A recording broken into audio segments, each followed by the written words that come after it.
Why do some people get very sick from COVID and some people don't? And why some people, regardless of how sick they got from COVID, end up having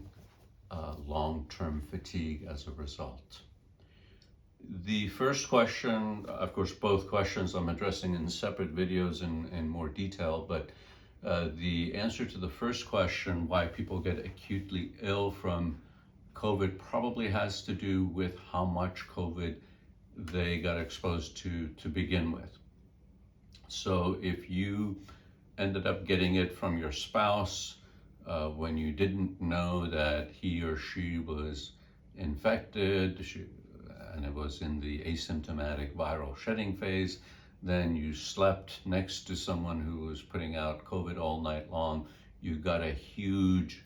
load of virus, which is called the primary inoculum, and you ended up having a hard time fighting it off. Now, if you were sick to begin with some other things, or you had some other things in your body that became activated as a result of the COVID infection, then your chance of being very ill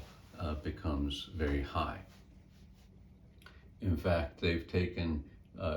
people's blood when they were in the intensive care unit with COVID, and they've identified up to 80% of those people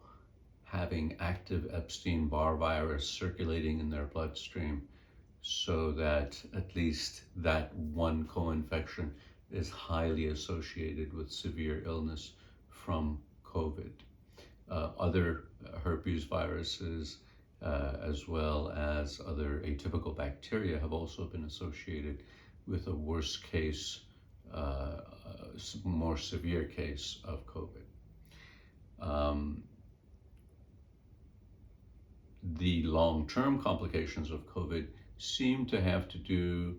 more with only the second part. So it doesn't matter if you got a big inoculum to begin with, or if you were just casually passing somebody by and you said hello, they said hello, you had a 5-minute conversation, outside, but you were standing close. And so a few viruses got into you, and you got maybe symptomatic, maybe no symptoms, but then subsequently, as the COVID remained in your body, because of these other infections, those other infections became active. And it's the activity of those infections that now we are dealing with. And for people who have that problem, identifying the underlying infection that has been awakened as a result of the COVID infection and treating that specific problem, that specific infection, will help to reduce the symptoms and over a period of time resolve them.